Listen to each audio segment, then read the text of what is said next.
Hej, cześć i czołem! W tym roku do testów dostaliśmy dwie pary bucików od CD. Pierwsze to Aria, a drugie to Orion, jak ktoś woli po angielsku Orion. I jeżeli chcecie dowiedzieć się więcej na temat butów turystycznych CD, to zapraszam do oglądania.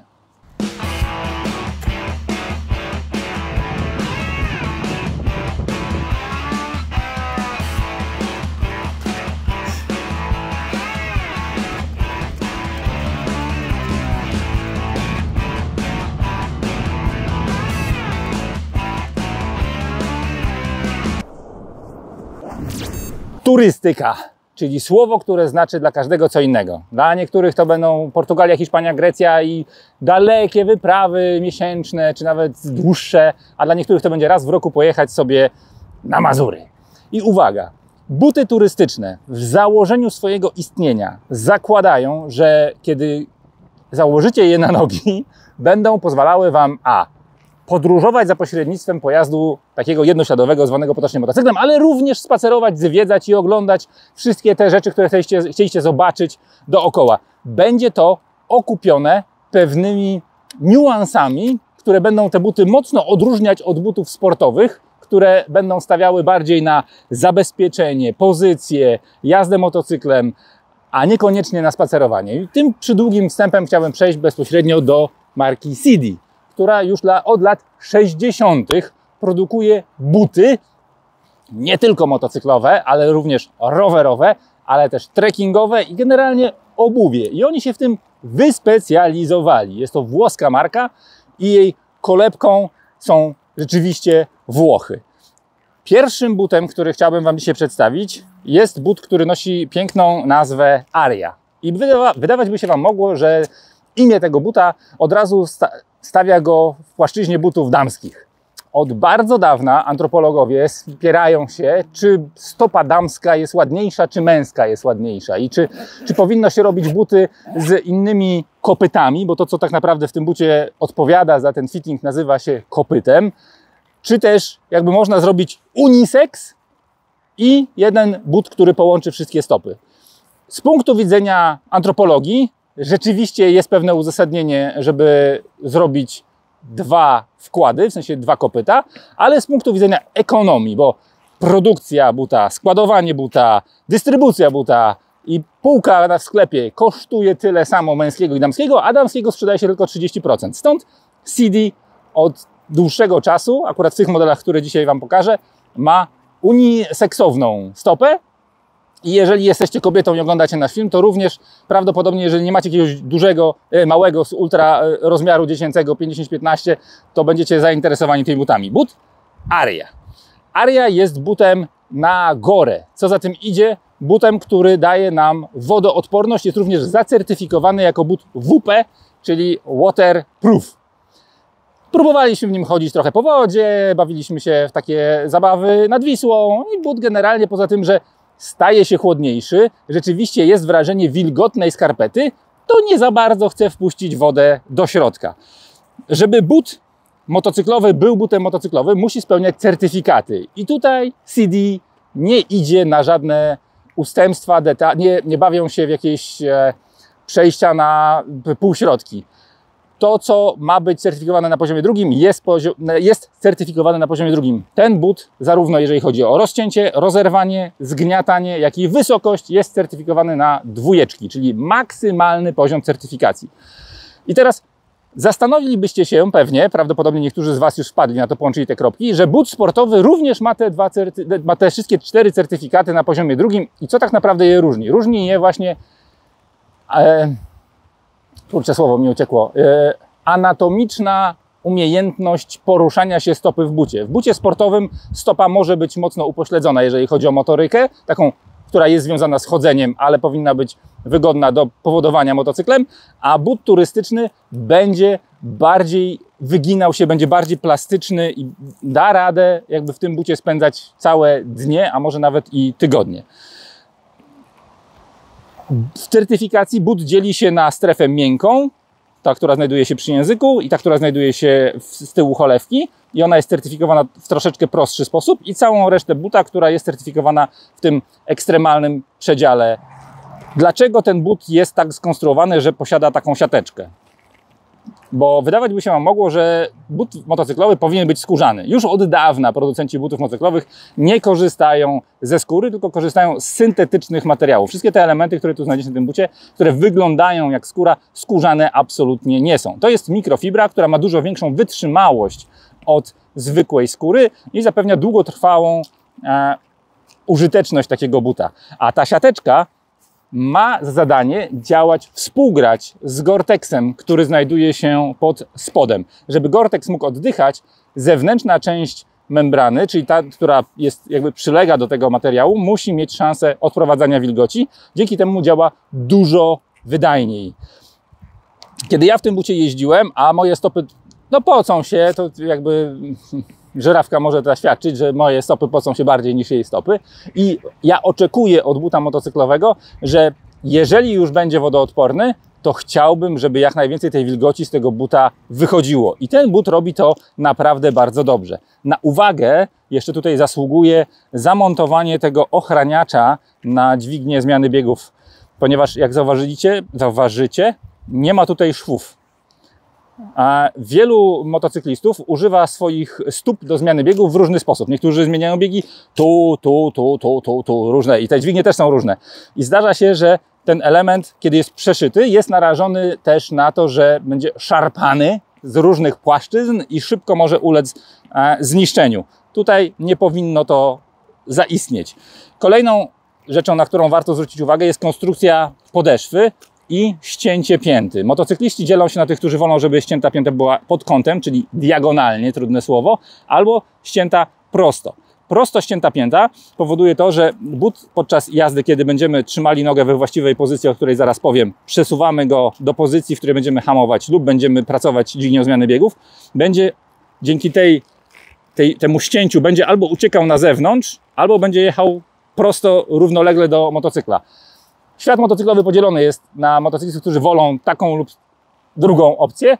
Ja osobiście hołduję tej, która jest prosta ze względu na to, że nie chcę, żeby mi but uciekał od dźwigni, a wszyscy, którzy jeżdżą na kaczkę i potrzebują na autostradzie sobie jechać tak, że te stopy będą tam sobie wystawały na bok, bo ich już krew odpływa i drętwieją nogi, no to okej, na jazdzie na wprost, bo kiedy zakręcamy, stopa musi stać w tym miejscu. I też zwróćcie uwagę, że tektonika tej podeszwy jest tak zbudowana, że tam, gdzie właśnie życzylibyśmy sobie tego, żeby ta przyczepność do podnóżka była większa, ta tektonika tego buta również jest inna, zakłada dużo większą przyczepność do podnóżka.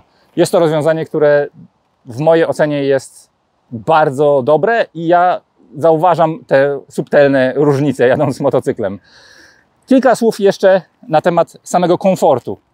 To są buty i raz każdy ma swoją stopę i nie da się powiedzieć, że jest jeden but, który pasuje na wszystkich. W butach CD sportowych, takich jak Rex, potrzebowałem rozmiaru większego. Tutaj mam normalnie rozmiar 44, czyli 9,5 i normalnie takich butów używam chodząc na co dzień i tu rozmiarówka się niczym nie różni. But jest, jak dla mnie, bardzo komfortowy, natomiast musicie go przymierzyć i sprawdzić. Łatwością wchodzenia do tego buta jest właśnie długi suwak, który, jak widzicie, jest zabezpieczony membraną, czyli nawet jeżeli suwak puści wodę, a on w żaden sposób wodoodporny nie jest, to poziom brodzenia w wodzie lub wejścia w wodę lub spływania po nogawce wody jest naprawdę bardzo wysoki, sięga do prawie samego szczytu buta, a but nie jest najwyższy. Widziałem buty, które są dużo wyższe, ale na to membrana sięgała niżej. Tutaj to rozwiązanie jest bardzo fajne. Jeszcze dodatkowo ta membrana troszeczkę pracuje, jest troszeczkę elastyczna i żeby nie uszkodzić suwaka, nie wiem, czy uda mi się to teraz pokazać, ale ten suwak w tym miejscu ma elastyczną wstawkę, żeby podczas montażu, demontażu oraz obsługi tego buta ten suwak nie został rozerwany, a wiemy, że Polacy to taki naród, który ma bardzo dużo siły i nie zawahają się użyć, zwłaszcza przy zakładaniu butów.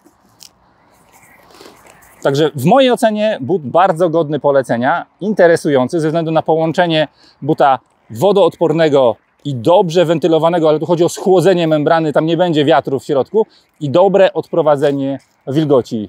Ja te buty polubiłem, to jest miłość od pierwszego włożenia. Prawdopodobnie w tym sezonie będę często z nich korzystał i pod koniec sezonu pewnie opowiem Wam, jak te buty zniosły te moje wszystkie przygody. I na drugą nóżkę but, który nosi piękną nazwę po polsku Orion, a z angielskiego Orion, niezależnie od tego, czy wolicie wersję oryginalną, czy nie. Pewnie po włosku to się mówi jeszcze inaczej. Jest to but dużo wyższy, który w mojej ocenie bardziej przypadnie wszystkim miłośnikom jazdy na motocyklu, którzy dysponują bardzo długimi nogami i często nie mają nogawek na tyle długich, żeby połączyć cholewkę z końcem nogawki. I na przykład żyrawka jest taką postacią, która ma piękne, długie nogi i zdarza się tak, że kiedy spodnie, które ma na sobie, nie są przedłużane, a ma buty o standardowej wysokości, to cały wiatr, woda i cała przyroda, która jakby zostaje pokonana przez koła tego wspaniałego ZX4RR, wpada do środka tego buta i potem różne przygody się dzieją. Również jest to but na membranie Gore-Tex, również jest certyfikowany jako WP, Waterproof, i jest certyfikowany z maksymalnym poziomem bezpieczeństwa, czyli wszędzie w certyfikacji są 2.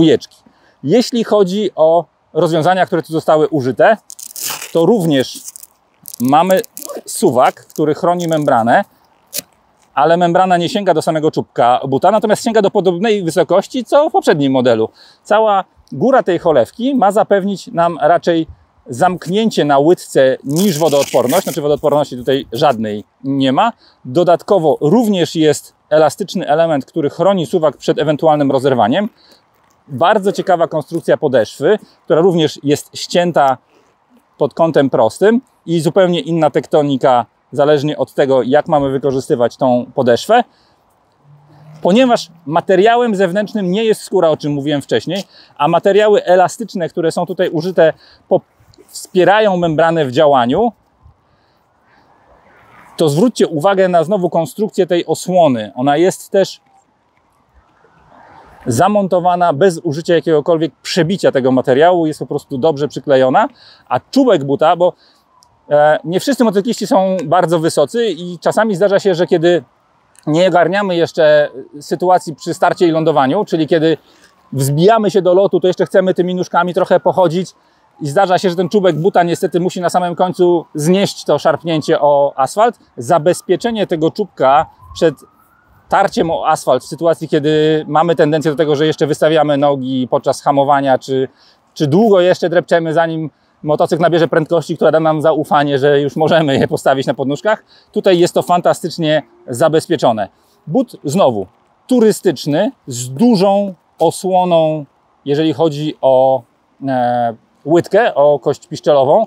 Też ja uważam, że jest to świetne rozwiązanie, głównie dla osób, które zaczynają jazdę motocyklem, ponieważ zdarza się tak, że właśnie kiedy musimy się podeprzeć, bo mózg nam każe tą nogę wystawić, to okazuje się, że prędkość podłoża jest większa niż możemy sobie to jakby uzmysłowić i podczas tego panicznego dreptania zdarza się, że kopniemy własny motocykl, gmol, podnóżek, cokolwiek co wystaje i najczęściej jest to za pośrednictwem kości piszczelowej. Dzięki takiemu rozwiązaniu wszystkie te straty będą mniejsze. Rzeczą, która jest tutaj inna i na co zwróciła mi Małgorzata Żyrafa uwagę, a ja tego nie zauważyłem, jest puller i miękka część łydki. Jeżeli chodzi o komfort, ja w tych butach nie jeździłem, także się nie wypowiem, a zaraz usłyszycie opinię najwyższej formy życia, to zakładanie tego buta dzięki takim rozwiązaniom może być znacząco ułatwione. Z mojej strony to już wszystko. Przed Wami Żyrawka. Podróże małe i duże, również przez błota i kałuże. Te buty właśnie do tego służą, żeby się nie oszczędzać, żeby nie myśleć o tym, że jest gdzieś mokro, błoto i tak dalej. One są gdzieś do tego, żeby właśnie nasza stopa była cały czas sucha. Na razie nie pada, ale mamy tutaj wodę w obrębie naszych stóp, więc możemy sobie sprawdzać tą wodoodporność. Dla mnie w ogóle długie, czarne buty motocyklowe to podstawa takiego stroju, nawet codziennego. Ja lubię takie połączenia z jeansami, nie wiem, nawet z dresami motocyklowymi, które mamy. Oczywiście z ciuchami turystycznymi, więc to jest dla mnie taki basic. Przez wiele lat używałam jakby w tym celu też SMX-ów szóstki Alpiny, więc tamte buty akurat nie były wodoodporne, ale właśnie to, że to jest wysoki, czarny but, jest dla mnie czymś bardzo przeze mnie pożądanym. Mamy teraz maj, jest końcówka w sumie majówki. Pogoda jest naprawdę słaba, chyba jest dzisiaj około 14 stopni, bardzo wieje, mam nadzieję, że mnie słychać. I ja jestem zmarzlakiem, dla mnie ciepło jest dopiero od 25 stopni, więc ja w tych butach jeżdżę jakby cały ten rok, cały ten sezon. I na razie nie zmieniałam ich na żadne przepiwne trampki, na żadne lżejsze buty, bo ponieważ nie odczuwam takiej potrzeby, ta stopa mi się na razie nie poci, nie jest mi gorąco, jest całkiem fajnie. Pewnie te buty zrzucę z siebie, kiedy właśnie będzie powyżej 25 stopni, ale wiadomo, każdy tę temperaturę inaczej odczuwa. Krzysiek przy 20 stopniach się gotuje, zakłada meszę. Ja zakładam na siebie dodatkowe warstwy, żeby nie zmarznąć. Co mogę powiedzieć o wygodzie i komforcie? To są takie trochę zaskakujące buty, ponieważ TCX-y to są najwygodniejsze buty motocyklowe na świecie i te buty tego nie zmieniają. Zakłada się TCX-y, od razu się czuje bardzo, bardzo komfortowo. Do tych butów stopa się musi trochę przyzwyczaić. Pierwsze wrażenie jest takie ok, jest trochę sztywno i odczuwa się to taką dolną konstrukcję i gdzieś tam takie różne granice jakby tutaj w tej budowie tego buta. I trzeba zrobić parę kroków, nie wiem, poprzebywać w nich 2-3 minuty, trochę je rozchodzić i wtedy jest dobra, wszystko fajnie leży, są dobrze dopasowane, również w obrębie stopy, jak i tutaj podbicia i dalszej części nogi. Warto takie wysokie też buty przymierzyć z różnymi ciuchami, które macie, tak? No akurat tutaj konstrukcja samej cholewki pozwala na to, żeby bez problemu sobie nałożyć na wierzch jakby nogawkę spodni turystycznych, tutaj nic nie będzie wystawało, na przykład no właśnie w SMX-ach Alpiny to jest wszystko dość rozbudowane i później jakby ta nogawka trochę tam koliduje. Przy butach turystycznych, właśnie takich typowo turystycznych tego problemu nie ma, ale sobie sprawdźcie z jeansami na przykład waszymi ulubionymi, czy wszystko będzie grało, bo na przykład ja w tych trilobite'ach mam sporo materiału, tam jest jeszcze ta nogawka zawinięta, a trochę się jakby rzeczy tam dzieje, więc nie tak łatwo, nie tak szybko ja te buty tutaj zakładam, muszę trochę tym suwakiem pociągnąć, ścisnąć jakby tą cholewkę, żeby te buty mi tutaj dobrze weszły, żeby suwak się zapiął, ale jak już się to stanie, ja czuję właśnie bardzo wysoki i dobry poziom dopasowania tych butów do nogi. Jest ona w nich stabilna i nic mi tutaj nie lata, nie przeszkadza, nie uwiera. To, co jeszcze jest ważne, o CD też mówiłam, o CD Rexach, że ta rozmiarówka jest kompletnie z kosmosu.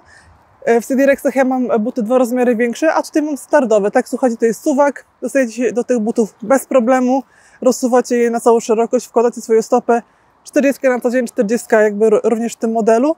Więc tutaj nie ma raczej żadnych niespodzianek i nawet pokusiłbym się o zakup tych butów przez internet. Nie ma tutaj zaskakujących, nie wiem, ograniczeń, jeżeli chodzi o podbicie, czy nie wiem, szerokość łudy. Ja mam te łudy dosyć masywne, rozbudowane, więc wszystko tutaj gra. Jeżeli chodzi też o taką długą, wielogodzinową jazdę, mi po kilku godzinach, czasem po godzinie, no zależy, bo czasem jeździmy całymi dniami, dużo rzeczy robimy, wsiadamy z tych motocykli. Te nasze życie motocyklowe bywa różne, ale w tych butach na motocyklach o geometrii sportowej odczuwam w prawej nodze lekkie mrowienie po około tam 2 godzinach jazdy i ta noga zaczyna mi drętwieć. Jest to dosyć delikatne uczucie, wystarczy, że ja nawet zdejmę nogę z podnóżka i sobie nawet w trakcie jazdy, jak jadę prosto, sobie tą nogą delikatnie poruszam w jedną, w drugą stronę i to uczucie mija. I nie ma takiego uczucia, że nie wiem, po godzinie jest mega drętwota, mega gorąc w tym bucie, odpływa krążenie, krew i musimy się zatrzymać i po prostu porozciągać te nogi, stopy albo w ogóle zrzucić te buty. Więc jest naprawdę całkiem ok. To wiadomo też, że każdy ma inną anatomię, inne odczucia, inną pozycję też przyjmuje na motocyklu, bardziej, mniej prawidłową. Ten motocykl też wymusza na nas różne pozycje, więc to wszystko będzie zależało od Was. Ja też myślę, że no, w wielu butach właśnie z prawą stopą gdzieś tam mam jakby takie większe problemy, że ta akurat mi zaczyna bardziej dolegać niż na przykład lewa. Podobnie też miałam w tych TCX-ach, podobnie chyba też jest w tych butach Alpiny, więc to jest taki u mnie delikatny standard. Tak więc reasumując, to są buty, które bardzo mi odpowiadają. Też jak Krzysiek powiedział, ja lubię długie buty. Te buty są dłuższe od TCX-ów, więc to jest dla mnie ogromna przewaga, ponieważ ja czasem dostaję do testów różne ciuchy tekstylne, nie zawsze jest rozmiar przedłużony spodni. Potem wsiadam na ten motocykl, ta nogawka mi się podwija i tu już wystaje mi kawałek łydki, co ani fajnie nie wygląda, ani dobrze nie działa, no bo jak już pada deszcz, no to mam tą część mokro i mi woda może wpływać do środka do buta, więc to jest słabe. Więc to, że te buty są bardzo wysokie, jest dla mnie naprawdę ogromnym plusem. Jeżeli chodzi o konstrukcję żyrafy, to wiecie, bardzo dobrze to wszystko pasuje. Te elementy wszystkie tutaj na właśnie podbiciu sprawiają, że te buty są dosyć elastyczne, fajnie pracują, to się wszystko zgina, można chodzić w tych butach. Nie są to najwygodniejsze buty do chodzenia, ale myślę, że to jest też kwestia rozchodzenia trochę ich, bo na przykład jak porównuję ich do Alpin, właśnie SMX 6, no to one są wygodniejsze, ale już w nich łażę 6 sezonów po tym świecie, więc one już są takie rozbebeszone prawie, że i dlatego to jest takie uczucie, no tutaj trochę pewnie to będzie wymagało, tak żeby to były takie buty, w których pójdę na pielgrzymkę, ale że się nie wybieram, także jakoś mi specjalnie przykro z tego powodu nie jest. Tyle ode mnie, dziękuję za oglądanie i pozdrawiam Was serdecznie.